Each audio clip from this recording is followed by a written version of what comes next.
The dog was bleeding. That was the first thing Jake noticed when he kicked open the back door of the veterinary clinic at 2:47 a.m. Not the alarm he'd just disabled, not the cash box he'd come to steal, not the medicine cabinets full of controlled substances he could sell for 3 months' rent, just the dog. She was lying in a kennel in the back room, her white fur matted with something dark. Her breathing was shallow, rapid, and when her eyes found his through the dim glow of his flashlight, they held something Jake hadn't seen in years. Hope. "No," Jake whispered, backing away. No, you're not my problem." But the dog kept staring at him. And Jake, who'd spent the last 5 years becoming invisible, becoming nothing, becoming exactly the kind of person who broke into buildings in the middle of the night, felt something crack open inside his chest, something he'd thought was dead. Because in the dog's eyes, he saw the one thing that would ruin him. A reason to stay. Jake Mercer was not a good person. He'd tell you that himself. Had told himself that. Every single day for the past 5 years. He'd started small. Shoplifting. Then car break-ins. Then houses. Then businesses. He was good at it. Quick hands, quiet feet. A talent for reading buildings. For finding the weak points. For slipping in and out like smoke. He didn't hurt people. That was his one rule. He never broke into houses when people were home, never carried a weapon, never got violent, but he took things, money, jewelry, pills, whatever he could sell. And he told himself it didn't matter, that the people he stole from had insurance, that they'd be fine, that the world owed him something after everything it had taken from him. His mom had died when he was 17, cancer, fast and brutal. His dad had left when he was 8, no siblings, no family. He'd aged out of foster care at 18 with $200 and a garbage bag full of clothes. The world had taught him a simple lesson. You're on your own. So he'd become good at being alone. He'd stopped making friends, stopped trusting people, stopped believing that anything good could last. And somewhere in all of that, he'd stopped believing he deserved anything good at all.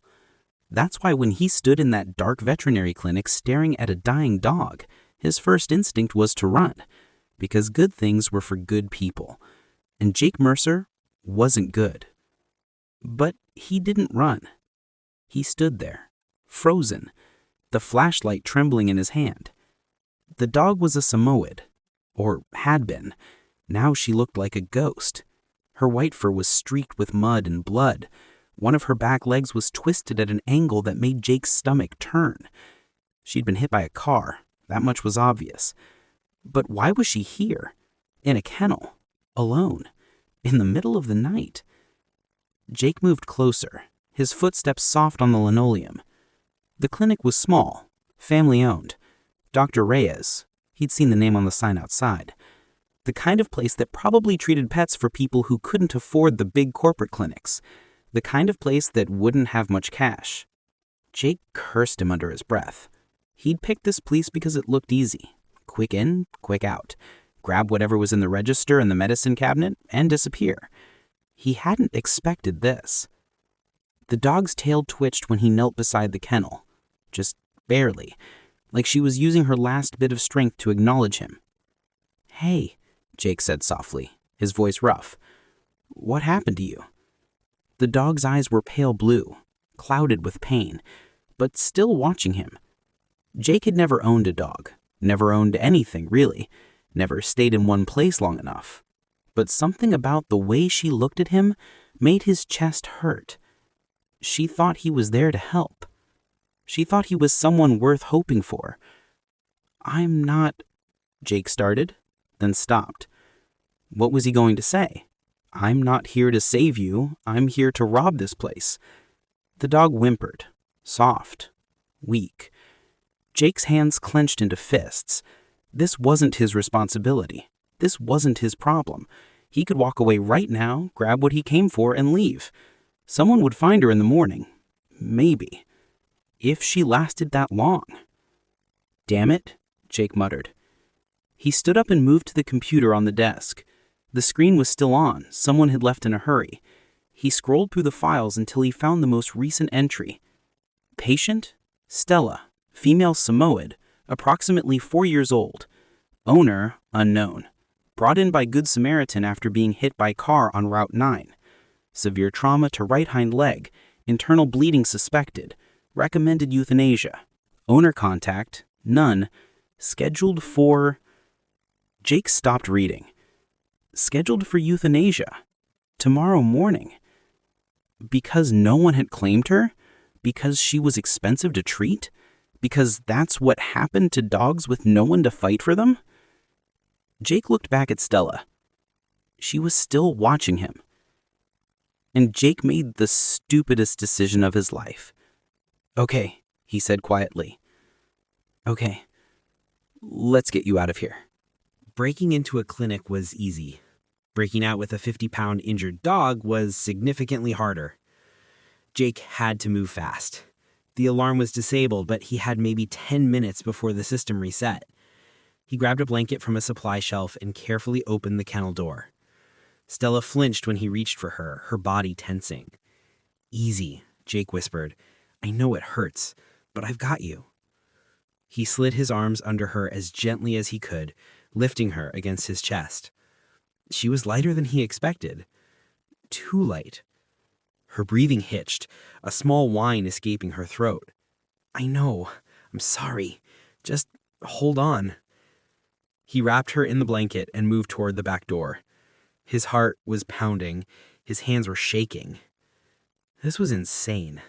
This was the dumbest thing he'd ever done. He was stealing a dog from a veterinary clinic, a dog he had no idea how to help. But as he stepped out into the cool October night, Stella's head rested against his shoulder. And for the first time in 5 years, Jake felt like he was doing something that mattered, even if it was completely, catastrophically stupid. Jake's apartment was a studio above a Chinese restaurant in the bad part of town. It smelled like fried rice and mildew. The walls were thin. The heat barely worked. But it was cheap, and the landlord didn't ask questions. He laid Stella on his bed, the only bed, and turned on the lamp. In the light, she looked even worse. The blood on her fur was dry, caked. Her leg was definitely broken, and her breathing was too fast, too shallow. Jake sat on the floor beside the bed, his head in his hands. "What am I doing? What the hell am I doing?" Stella's tail thumped weakly against the mattress. Jake looked up at her. Her eyes were half closed, but she was still looking at him, still trusting him. "I don't know how to fix you. I don't know how to fix anything." But he pulled out his phone anyway. He couldn't take her to a vet. They'd ask questions. They'd see the clinic's records. They'd know she was stolen. But he could search. He could learn. For the next 4 hours, Jake became an amateur veterinarian. He watched videos on treating broken legs and dogs. He learned how to check for internal bleeding. He found forums where people talked about home care for injured animals. It was a terrible idea. He knew that. She needed a real vet, real medicine, real help. But Jake had never been good at asking for help. So he did what he always did. He figured it out himself. He made a makeshift splint from rulers and duct tape. He cleaned her wounds with warm water and soap. He found instructions for checking her gums, her heartbeat, her breathing. And through it all, Stella never bit him, never growled, never fought. She just watched him with those pale blue eyes, as if she understood that he was trying. By the time the sun started to rise, Jake was exhausted. He'd done everything he could. It wasn't enough. He knew it wasn't enough. But Stella was still breathing, and that was something. Jake curled up on the floor beside the bed, his hand resting gently on Stella's paw. "Don't die," he whispered. "Please don't die." Stella's tail thumped once, and Jake fell asleep for the first time in months without feeling completely alone. The next 3 days were the hardest of Jake's life, not because of the physical work, though that was brutal, but because for the first time in years, Jake had something to lose. Stella couldn't walk, could barely eat. Jake had to carry her outside every few hours, hold her up while she did her business, then carry her back inside. He bought dog food with the last of his cash. He bought pain medication from a sketchy guy who sold expired vet supplies out of a van. He stopped stealing, stopped going out at night, stopped being the person he'd been. Because Stella needed him.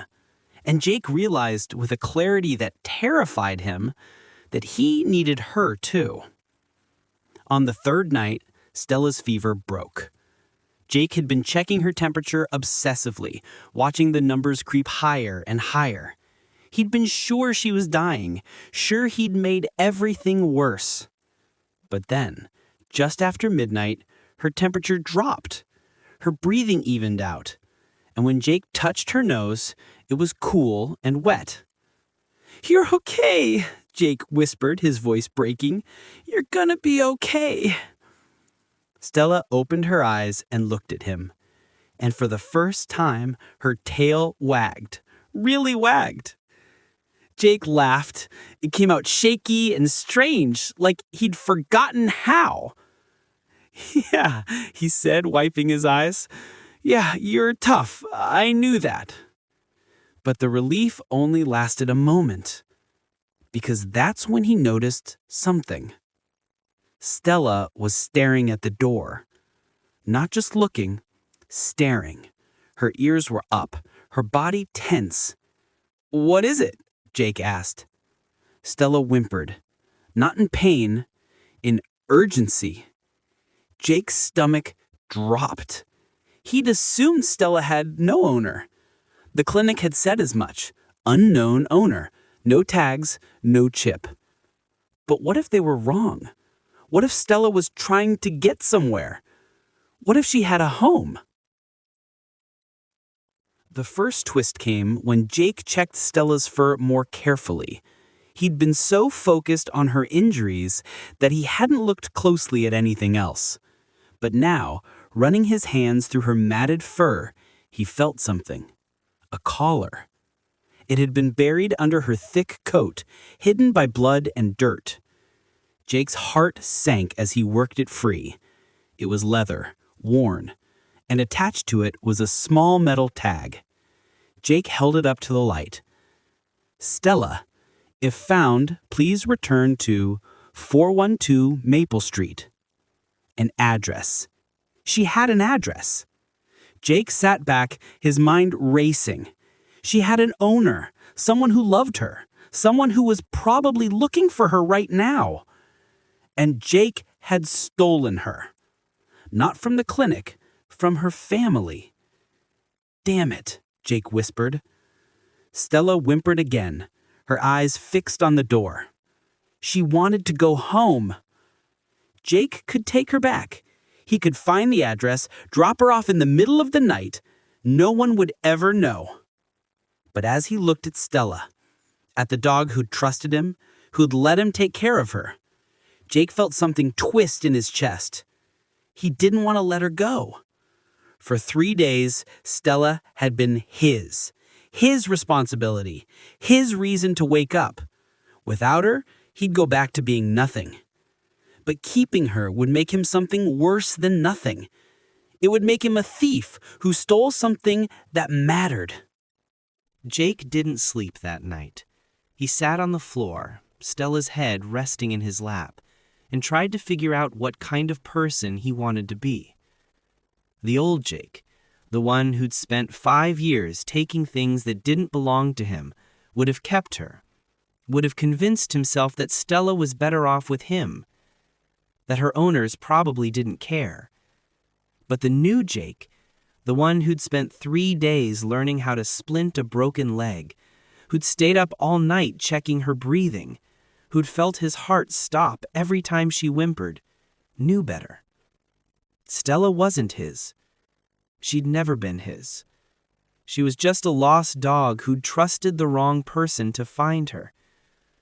Or maybe, Jake thought, the right person. Because he was going to take her home. 412 Maple Street was a small house in a quiet neighborhood. The kind of place Jake usually avoided. too many cameras, too many nosy neighbors. But now, at 7 in the morning, he stood on the sidewalk with Stella in his arms and tried to figure out how to do this. He couldn't knock on the door, couldn't explain where he'd found her, couldn't risk anyone asking questions. So he did what he always did. He disappeared. Jake carried Stella up to the front porch, moving as quietly as he could. She was getting stronger. Her eyes were brighter, her breathing steady. The splint was holding. He laid her gently on the doormat and stepped back. Then he rang the doorbell and ran. He made it halfway down the block before he heard the door open. He stopped, turned. A woman was standing in the doorway, mid-40s, dark hair, wearing pajamas. And when she saw Stella, she dropped to her knees. "Stella! Oh my God, Stella!"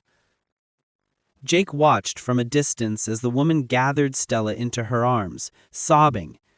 A man appeared in the doorway, her husband probably, and he was crying too. They'd been looking for her. Jake could see it in their faces, the exhaustion, the grief, the desperate hope that almost run out. And now they had her back. Jake turned to leave, but that's when the second twist hit. Stella barked. Sharp, loud, insistent. Jake froze. The woman looked up, her eyes scanning the street. Stella barked again, louder, struggling in her arms. "What is it, girl? What's wrong?" Stella twisted, her eyes locked on Jake, and she barked again. The woman followed her gaze. Her eyes found Jake's. For a long, terrible moment, they just stared at each other. Jake's heart hammered in his chest. He should run, should disappear, should become invisible like he always did. But he couldn't move, because the woman was walking toward him, and Stella was still barking, her tail wagging furiously. "Did you—" she started, then stopped. She looked down at Stella, then back at Jake. "Did you bring her home?" I didn't answer, couldn't answer. The woman's eyes dropped to Stella's leg, to the splint, the careful wrapping, the clean bandages.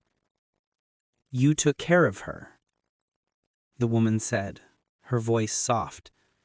"Didn't you?" I swallowed hard.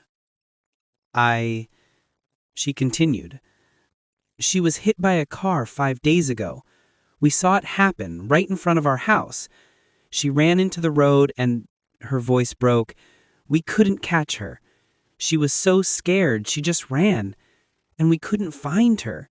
We looked everywhere." My throat was tight. "I found her at a vet clinic. I stopped myself. She was hurt. I helped her." The woman's eyes filled with tears. "Thank you. I don't know how to—" She shook her head. "We thought we'd lost her. Thank you." I wanted to leave, wanted to disappear before she asked more questions. But then Stella did something that changed everything. She pulled free from the woman's arms and limped, slowly, painfully, toward Jake. And she pressed her head against his leg. The woman watched, her expression shifting. "She doesn't do that," she said quietly. "Stella doesn't trust strangers. She never has. We adopted her from a shelter 2 years ago, and she's been skittish, nervous. We've been working with her, but she's always been afraid of new people." Jake looked down at Stella, at the dog who trusted him in the dark, who'd let him carry her, who'd let him help her. "But she trusts you," the woman said. I didn't know what to say. The woman knelt beside Stella, stroking her fur gently. "How long did you take care of her?" 3 days, I admitted. 3 days. The woman looked up at me. You stayed with her, didn't you? You didn't just drop her at a shelter or... She paused. You saved her life. I just did what anyone would, she said.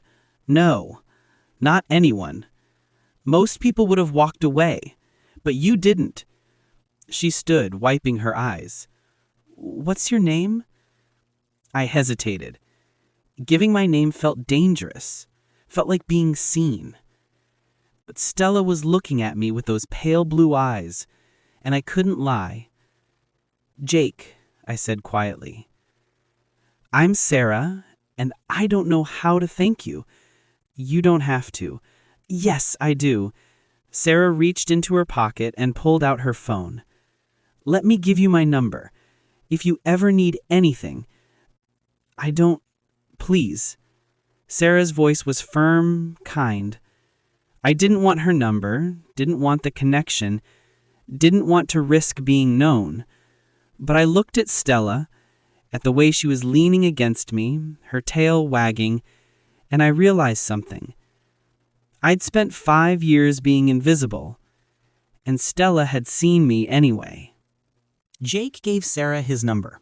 He told himself he'd never use it, told himself this was a one-time thing, that he'd go back to his life and Stella would go back to hers, and that would be that. But 2 days later, Sarah called. Stella's asking for you, she said, her voice warm. I know that sounds crazy, but she keeps going to the door and whining. She's been doing it since you left. Jake's chest tightened.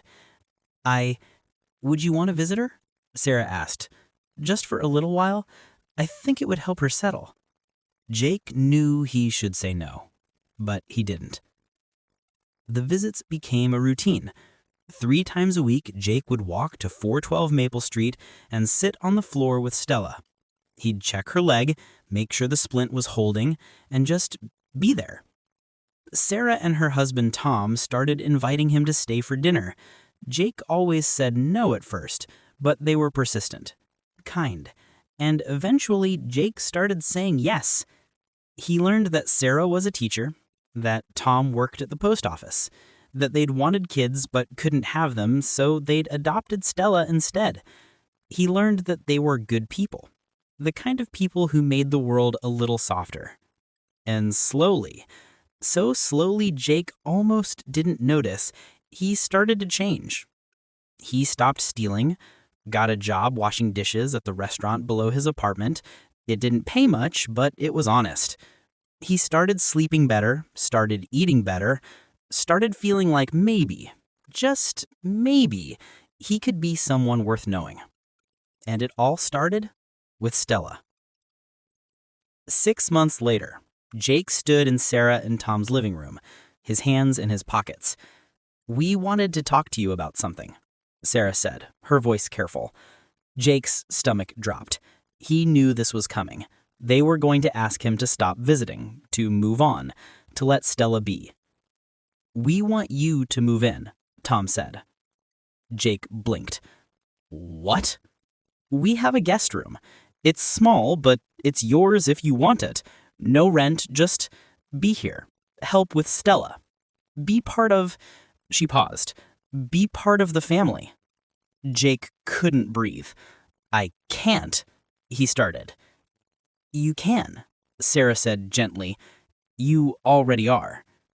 Jake looked at Stella. She was lying by the fireplace, her leg fully healed now. She'd made a full recovery, and she was looking at him the way she always did, like he mattered. Why? Jake asked, his voice rough. Why would you do this? Because you saved her, and in a way, she saved you, didn't she? Jake's throat was too tight to answer, but he nodded, because it was true. Stella had seen him in the dark, had trusted him when no one else would, had given him a reason to be better. And now, for the first time in his life, Jake had a home. That night, Jake lay in the guest room with Stella curled up at the foot of the bed. He thought about the person he used to be, the thief, the invisible man, and he thought about the person he was becoming, someone who showed up, someone who cared, someone who stayed. It had started with one stupid, reckless decision to save a dog who didn't belong to him. But in saving her, he'd saved himself. Stella's tail thumped against the mattress. Jake reached down and scratched behind her ears. "Thanks, girl, for not giving up on me."